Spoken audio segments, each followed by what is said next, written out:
Hello students, welcome to Pragati science classes and our YouTube channel PS Educare. आज हम लोग 11th class का syllabus शुरू करने जा रहे हैं, जिसमें हम लोग सबसे पहला टॉपिक जो कि हम लोग 9th क्लास में भी पढ़ चुके हैं, यूनिट एंड डायमेंशन, उसी चैप्टर का शुरुआत करने जा रहे हैं। ठीक है, तो आइए हेडिंग लगाते हैं। सबसे पहले unit and dimension, units and dimension, इकाई और बीमा। ठीक है, इसको हिंदी में क्या कहते हैं? इकाई और बीमा, इकाई और बीमा। ठीक है, चलिए शुरुआत करते हैं हम लोग इकाई और बीमा से। सबसे पहले इसमें हम लोग को जो देखना है वो क्या देखना है? Physical quantity, physical quantity. ठीक है, देखिए इसको कहते हैं भौतिक राशि, भौतिक राशि। ठीक है, लिखिए, लिखेंगे सबसे पहले एक definition. The quantities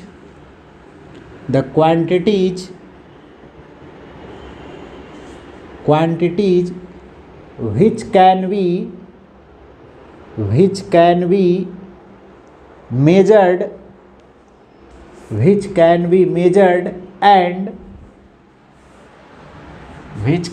measured and obey the law of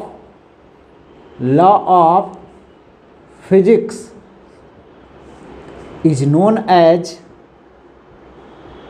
as physical quantity, physical quantity। बात समझे? अब देखिए, obey the law of physics से मतलब क्या है और मेजरमेंट से मतलब क्या है? मेजरमेंट का मतलब हुआ कि जिसको मेजर करने के लिए किसी ना किसी इंस्ट्रूमेंट की ज़रूरत होती है। जैसे मान लिया जाए आप बोले 5 केजी चावल, तो 5 केजी जैसे ही चावल बोले तो इसमें आपको पक्के तौर पर ये 5 केजी कहने के लिए आपको क्या चाहिए? कोई ना कोई इंस्ट्रूमेंट चाहिए मेजर करने के लिए। वेइंग मशीन चाहिए या तराजू चाहिए, बटखारा चाहिए, कुछ भी तो उस तरह से चाहिए। ऐसा तो होगा नहीं कि बिना ऐसे ही आप 5 केजी कह देंगे और हो जाएगा। बात समझे? तो मतलब हर हमेशा किसी भी फिजिकल क्वांटिटी, कोई भी फिजिकल क्वांटिटी तभी कहलाएगा जब उसके मेजरमेंट के लिए क्या हो? किसी न किसी इंस्ट्रूमेंट की ज़रूरत पड़ती है। बात समझे? लेकिन ये इससे काम नहीं चलेगा। बात समझे? कैसे हम जानेंगे कि इसके लिए मेजरमेंट? बहुत सा ऐसा फिजिकल क्वांटिटी है जिसको हम पता नहीं कर सकते हैं कि हाँ कि उसके लिए कौन सा इंस्ट्रूमेंट होता है। ये तो भाई चावल की बात है थी, तो हम लोग को समझ में आ गया। ठीक है, तो हम लोग दूसरे शब्द में ऐसे देखते हैं कि ये 5 केजी था, तो इसमें 2 पार्ट है। एक को कहते हैं न्यूमेरिकल वैल्यू और दूसरा को कहते हैं क्या चाहिए? यूनिट। यदि किसी भी फिजिकल क्वांटिटी में दोनों पार्ट आ जाता हो, कौन कौन? एक संख्यात्मक मान और दूसरा यूनिट, तब वो फिजिकल क्वांटिटी कहलाएगा। यदि ये दोनों में से एक नहीं रहता है तो सामान्यतः फिजिकल क्वांटिटी नहीं कहलाता है। लेकिन एक कंडीशन और है, obey the law of physics. बहुत सा ऐसा फिजिकल क्वांटिटी है जिसका यूनिट नहीं होता है, लेकिन फिर भी वो फिजिकल क्वांटिटी है। तो 2 पार्ट निश्चित तौर पर होता है, लेकिन सभी फिजिकल क्वांटिटी में 2 पार्ट हो ऐसा कोई ज़रूरी भी नहीं है। एक हार्ड एंड फास्ट नियम है कि किसी भी फिजिकल क्वांटिटी को 2 पार्ट होता है। एक को यूनिट कहते हैं और दूसरा का न्यूमेरिकल वैल्यू कहते हैं। बात समझे? लेकिन कोई हार्ड एंड फास्ट भी नहीं। जैसे रिफ्रैक्टिव इंडेक्स आप लोग पढ़े होंगे, अपवर्तनांक 10th क्लास में। अपवर्तनांक का यूनिट नहीं होता था। 1.33 वाटर का अपवर्तनांक होता था, नहीं तो, या फिर 3/2 या 1.5 इसी को कहिए तो क्या होता था? ये कांच का अपवर्तनांक होता था। तो ये अपवर्तनांक का कोई यूनिट नहीं पढ़े थे। क्यों? क्योंकि वह 2 वेलोसिटी का रेशियो था, लेकिन वो फिजिकल क्वांटिटी है। बात समझे? तो बहुत सारा ऐसा फिजिकल क्वांटिटी है, जैसे स्ट्रेन। स्ट्रेन में भी यूनिट नहीं होता है, अभी आप लोग नहीं जानते होंगे, लेकिन यूनिट नहीं होता है, लेकिन फिर भी वो फिजिकल क्वांटिटी है। तो बहुत सारा ऐसा भी फिजिकल क्वांटिटी है जिसमें दोनों पार्ट नहीं बल्कि एक ही पार्ट है, लेकिन फिर भी वो फिजिकल क्वांटिटी है क्योंकि वो फिजिक्स के नियम का पालन कर रहा है। बात समझे? तो ये आप रफ या छोटे तौर पर ऐसा कह सकते हैं कि किसी भी फिजिकल क्वांटिटी का दो भाग होता है, एक न्यूमेरिकल वैल्यू और दूसरा उसका संख्यात्मक मान। 9th क्लास में भी पढ़ना था। सबसे पहले इसका हिंदी हम लोग लिख लेते हैं। वैसी राशियाँ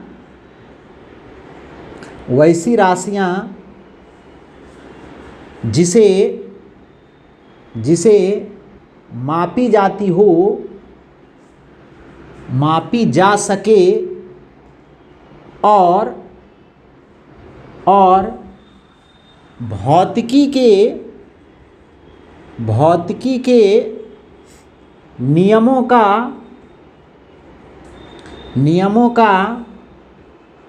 पालन करता हो, भौतिक राशियाँ कहलाता है या भौतिक राशि कहलाता है, भौतिक राशि कहलाता है। ठीक है, इसका एग्जाम्पल भी लिख सकते हैं। सबसे पहले आप लिखे 5 kg चावल, तो क्या है? मास नहीं, इसको हिंदी में क्या कहेंगे? द्रव्यमान। लेंथ एक फिजिकल क्वांटिटी है, लंबाई, ठीक है। स्पीड आप बोल सकते हैं, स्पीड बोल सकते हैं, चाल, एंगल बोल सकते हैं, कोण। नई बात समझे? ये सब भौतिक राशि है। ठीक है, इसमें कुछ का यूनिट होता भी है और कुछ का यूनिट, हालांकि जो अभी लिखे इस सब का यूनिट होता है। ठीक है, लेकिन रिफ्रैक्टिव इंडेक्स एक ऐसा है, रिफ्रैक्टिव इंडेक्स, अपवर्तनांक छोड़िए, अभी नहीं लिखते, ज़्यादा कन्फ्यूजन, ईटीसी यहीं पर लिखते हैं। बात समझे? ये इतना भौतिक राशि बहुत सारा है।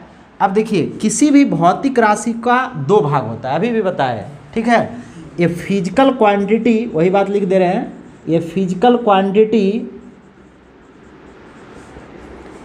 हैज 2 पार्ट्स, दो भाग होता है। एक में लिखेंगे क्या? ए में लिखेंगे न्यूमेरिकल वैल्यू, न्यूमेरिकल वैल्यू, और बी में क्या लिखेंगे? Unit, unit. बात समझे? अर्थात दैट इज, इसको मैथमेटिकली भी लिख सकते हैं। फिजिकल क्वांटिटी मान लीजिए क्यू, मान लिए क्यू क्या कह दिए? फिजिकल क्वांटिटी, और बराबर न्यूमेरिकल वैल्यू को एन से और यूनिट को यू से। मतलब किसी भी फिजिकल क्वांटिटी को एन यू के फॉर्म में लिखा जाता है, मतलब न्यूमेरिकल वैल्यू और उसका संख्यात्मक मान। किसी भी भौतिक राशि को दो पार्ट में लिखा जाता है, न्यूमेरिकल वैल्यू और यूनिट में। बात समझे? तो ये वाला किसी भी भौतिक राशि को रिप्रेजेंट करने का तरीका हो गया। यही बात ये भी है, बस ये मैथमेटिकल फॉर्म है।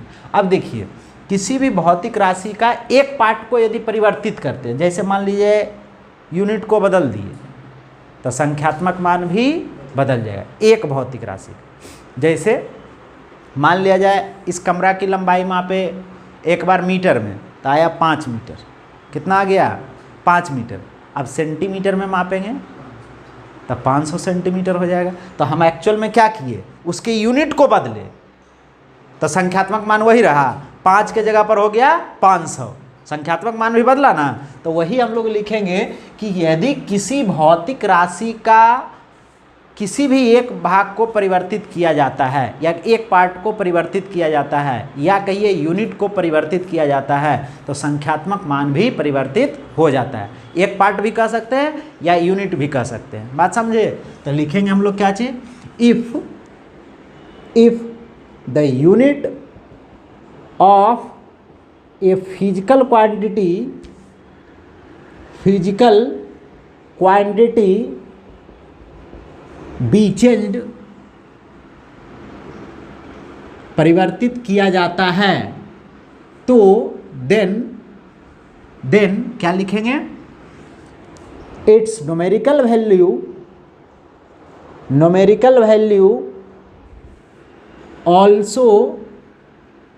Also changes. नहीं बात समझे? यदि किसी भौतिक राशि का मात्रक को परिवर्तित कर देते हैं तो उसका क्या हो जाता है, संख्यात्मक मान भी परिवर्तित हो जाता है। तो हम लोग हिंदी लिख लेते हैं, यदि किसी भौतिक राशि का मात्रक या इकाई मात्रक परिवर्तित किया जाता है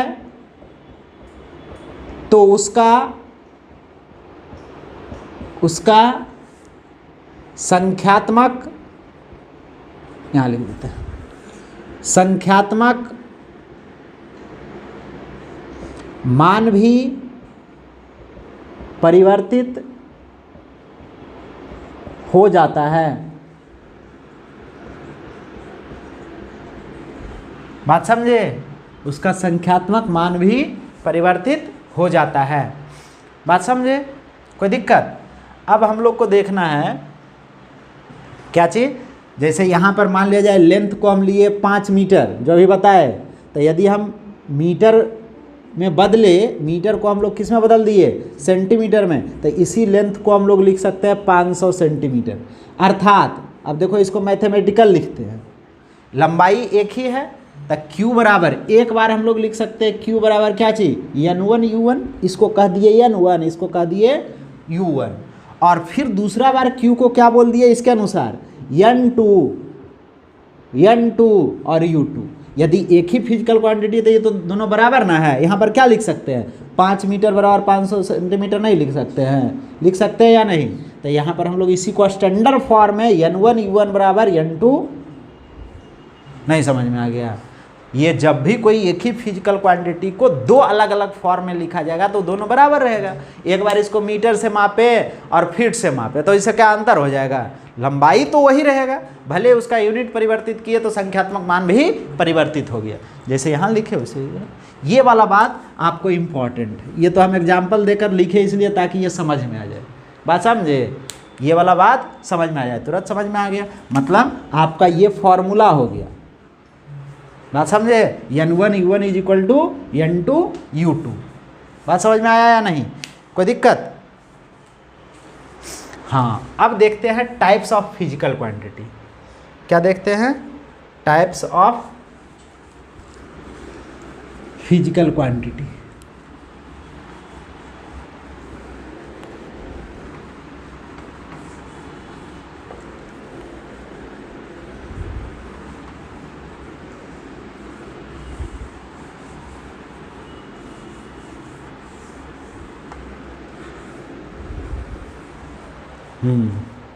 देखते हैं टाइप्स ऑफ फिजिकल क्वांटिटी। कितना तरह का, हम लोग को 3 तरह का पढ़ना है, वैसे मुख्य रूप से कितना होता है, 2 तरह का। एक को कहते हैं पहला में फंडामेंटल फिजिकल क्वांटिटी, इसको कहते हैं आधारी भौतिक राशि, आधारी भौतिक राशियाँ, ठीक है। और दूसरा को कहते हैं क्या चीज, डेराइव्ड फिजिकल क्वांटिटीज, इसको कहते हैं व्युत्पन्न भौतिक राशियाँ, ठीक है। और तीसरा भी है कौन सा, सप्लीमेंट्री फिजिकल क्वांटिटीज, इसको कहते हैं पूरक भौतिक राशियाँ। बात समझे, ये 3 तरह का भौतिक राशि हो गया। बारी बारी से तीनों को पढ़ेंगे। सबसे पहले हम लोग लिखते हैं कौन सा, फंडामेंटल।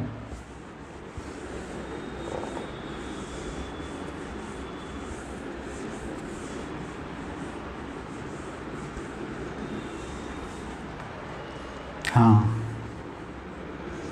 लिखेंगे फंडामेंटल। पहला में क्या लिख लेंगे? फंडामेंटल। नाम से स्पष्ट है।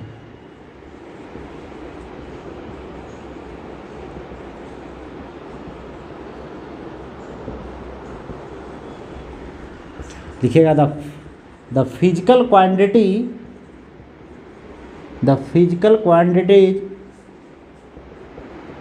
whose units are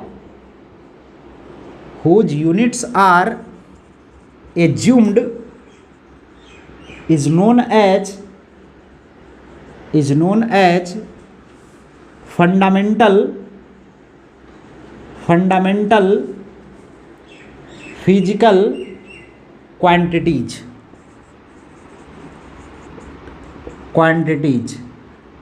and paragraph change करके and their units are called fundamental units। नई बात समझे? उसके मात्रक को क्या कहते हैं? फंडामेंटल मात्रक। अब जैसे देखिए फंडामेंटल का नाम ही स्पष्ट है। फंडामेंटल का मतलब बेसिक, इसको बेसिक भी दूसरा नाम दिया जाता है। बेसिक का मतलब क्या हो गया? आधारी। आधारी का मतलब क्या हुआ? जो एकदम सबसे शुरुआत का बात है। जैसे किसी व्यक्ति का नाम, सबसे पहले किसी व्यक्ति के साथ जो जुड़ता है उसका क्या जुड़ता है? एक नाम। बात समझे? और बाद में जैसे जैसे आगे बढ़ते जाता है व्यक्ति, उसी नाम से उसका परिचय पत्र बनता है। मैट्रिक का एग्ज़ाम, 12th का एग्ज़ाम, उसी से यदि वो राष्ट्रपति बन गया तो नाम से फिर ज़्यादा फेमस हो जाता है, उसका चेहरा से कम। नहीं बात समझे? शुरुआत में क्या है कि चेहरा ही उसका है, अच्छा ये है, उससे पहचान किया जाता है। तो जैसे नाम है किसी व्यक्ति का, उसी तरह से यहाँ पर भी 7 फंडामेंटल फिजिकल क्वांटिटी को कुछ नहीं उसको मान लिया गया। मान लेना का मतलब कैसे? मेरा नाम एज्यूम कर लिया गया कि हाँ हम सौरभ हैं। यदि कोई मेरा नाम मोहन रख दिया होता उस समय तो मोहन हो जाते, मेरे पेरेंट्स लोग रख देते तो ठीक है। तो इसलिए हम लोग क्या कहते हैं, इसको माना गया है और इसमें कुछ हिंदू किंतु परंतु नहीं, सीधा सीधी जैसे माना गया है, जैसे लोग बता दिए हैं उस तरह से आपको याद रखना होगा और इसमें ज़्यादा कुछ सोचना नहीं। क्यों रखा गया? इसके पीछे भी कुछ ना कुछ लॉजिक दिया गया है कि हाँ क्यों इसको 1 किलोग्राम कहते हैं। जैसे कैसे आप लोग कहते हैं कि इतना मास हो गया मतलब इतना द्रव्यमान हो गया, मतलब क्या चीज़? ये 1 kg हो गया। या इतना सा मास को 1 ग्राम कहते हैं, इतना मास को 1 मन कहते हैं, या 100 kg कहते हैं, 500 kg कहते हैं। तो वो कहाँ से आया? kg जो शब्द आया वो तो कभी ना कभी माना गया होगा कि हाँ इसको 1 kg कहेंगे। अब जो वो दे दिया गया उसी को हम लोग आज तक 1 kg कहते आ रहे हैं और उसी को भविष्य में भी कहेंगे। बात समझे? तो वो माना गया होगा कि हाँ इस मास को हम लोग 1 kg कह रहे हैं। इतना मीटर, इतना लंबाई को 1 मीटर कहते हैं। कैसे कपड़ा लेने जाते हैं तो मेजर करके देता है। तो इसका मतलब क्या हुआ? वो कभी ना कभी तो माना गया होगा और उसके पीछे कुछ एक ठोस लॉजिक भी दिया गया है कि उसका लॉजिक क्या है। ठीक है, तो लॉजिक पर अभी हम लोग नहीं जाते हैं। अभी हम पहले देख लेते हैं कि 7 है कौन कौन। नई बात समझे? पहले हिंदी इसका लिख लेते हैं।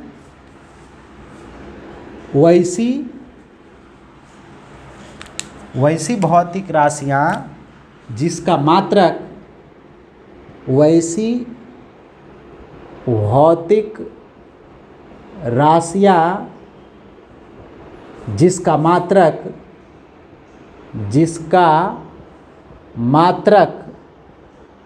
मान लिया गया हो क्या कहलाता है? आधारी भौतिक राशि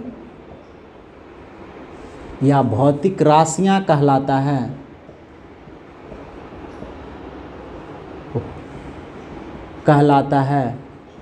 तथा उसका मात्रक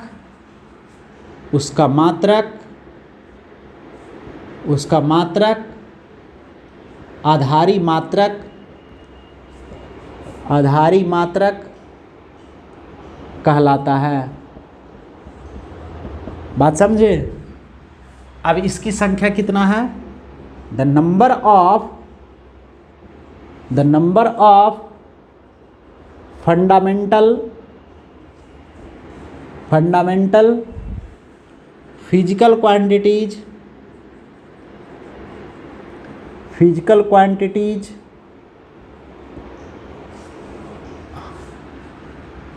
इज 7। बात समझे? आधारी भौतिक राशियों की संख्या कितना है? 7 है। बात समझे? आधारी भौतिक राशियों की संख्या कितना हो गया? 7 हो गया। देखिए अब उस सातों का नाम लिख लीजिए, इधर ही लिख दें, यहाँ पर भी लिखा सकता है। चलिए यहीं लिख देते हैं, 7 तो आ ही जाएगा। इसमें 3 कॉलम का एक टेबल बना लीजिए, ठीक है। 3 कॉलम का क्या कर लीजिए, यहाँ पर फंडामेंटल फिजिकल क्वांटिटी हो गया, और यहाँ पर इसका यूनिट लिख लीजिएगा, और यहाँ पर सिंबल। बात समझे? सातों का नाम बारी बारी से लिख लेंगे। पहला कौन सा हो जाएगा? पहला सबसे पहले लेंथ, क्या लिख लेंगे? लेंथ, इसको हिंदी में कहते हैं लंबाई। दूसरा इसका यूनिट क्या हो जाएगा? मीटर, स्मॉल एम से डिनोट करते हैं। दूसरा मास, द्रव्यमान, इसका हो जाएगा क्या चीज़? Kilogram, KG. बात समझे? तीसरा टाइम, समय, सेकंड, स्मॉल एस से डिनोट करते हैं। चौथा टेम्परेचर, ताप, क्या होता है? केल्विन, कैपिटल के।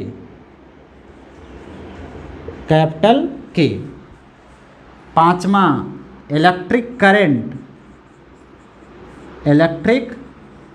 करंट, हिंदी में इसको कहते हैं विद्युत धारा, क्या चीज? Ampere, capital A. छठा क्या चीज?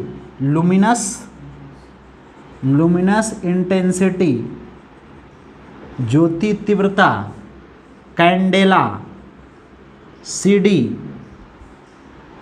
और सातवां अमाउंट ऑफ सबस्टांस,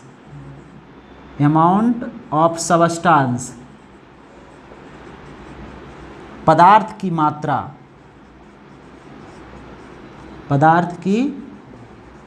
मात्रा, क्या हो जाएगा?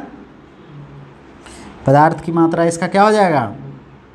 हाँ, मूल, MOLE, मूल सिंबल में। ये देखिए, ये सातों फंडामेंटल फिजिकल क्वांटिटी बहुत सा लोग को याद होगा, ठीक है, क्योंकि 9th क्लास में भी ये पढ़ना था, 11th क्लास में तो है ही, ठीक है। तो देखिए, सबसे पहले इसको जिस फॉर्म में लिखा गया है उसी फॉर्म में याद रखा जाता है। देखिए, इसमें कभी भी गलती से भी हिंदी नहीं लिखना है। बात समझे? इसमें क्या करना है? इसमें कभी भी गलती से हिंदी नहीं लिखना है, और इधर वाला में भी नहीं लिखना है। ऐसा इसलिए क्योंकि SI का एकदम रूल है कि कभी भी यूनिट को आपको क्या चीज़ में नहीं लिखा जाता है, किसी भी क्षेत्रीय भाषा में नहीं लिखा जा सकता, या किसी भी दूसरे भाषा में लिखना संभव नहीं है। वो जब भी लिखा जाएगा तो कैसे लिखा जाएगा? आपको इंग्लिश में और स्मॉल अल्फ़ाबेट के साथ, क्योंकि यदि मान लिया हिंदी में लिखेंगे तो उसमें स्मॉल कैपिटल पता चलेगा? नहीं चलेगा। इसलिए हर हमेशा क्या होगा कि इसको लिखा जाएगा तो कैसे लिखा जाएगा? स्मॉल अल्फ़ाबेट के साथ, और इंग्लिश में ही लिखा जाएगा। जैसे हम यहाँ पर हिंदी लिखे हैं, इसमें गलती से भी हिंदी नहीं लिखेंगे। बहुत सारे लोग सोचते होंगे कि सर हम 10th में तो लिखते थे मीटर, और बहुत अच्छा से हम लोग मीटर देकर ऐसे सुनना भी देते थे।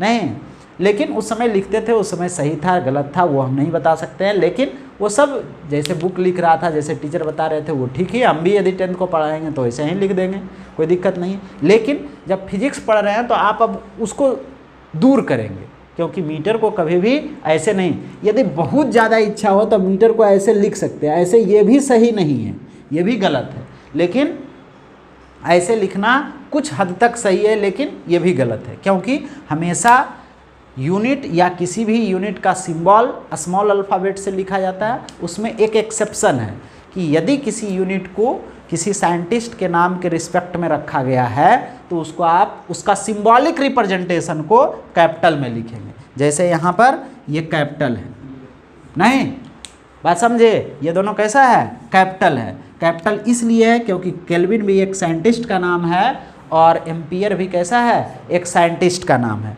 यदि किसी भी साइंटिस्ट के नाम के रिस्पेक्ट में कोई भी यूनिट रखा गया हो तो उसका सिंबॉलिक रिप्रेजेंटेशन, यूनिट का सिंबॉलिक रिप्रेजेंटेशन, नाम का नहीं। जैसे न्यूटन को कभी भी, न्यूटन, आप 5 न्यूटन का बल देखते होंगे तो ऐसे लिखा हुआ रहता है, ऐसे नहीं लिख सकते, ये लिखेंगे तो गलत है। नहीं बात समझे, 5 एम्पियर लिखना है तो 5 एम्पियर ऐसे लिखेंगे, 5 एम्पियर ऐसे नहीं लिख सकते। बात समझे, जब भी लिखना होगा तो क्या करेंगे, इस फॉर्म में लिखेंगे, ना कि आपको इस फॉर्म में लिखेंगे। यदि इस फॉर्म में लिखते हैं तो वो क्या है, गलत है। बात समझे, तो जब भी किसी भी यूनिट को लिखेंगे तो कैसा, स्मॉल अल्फ़ाबेट के साथ लिखेंगे, ना कि कभी भी कैपिटल अल्फ़ाबेट के साथ लिखेंगे।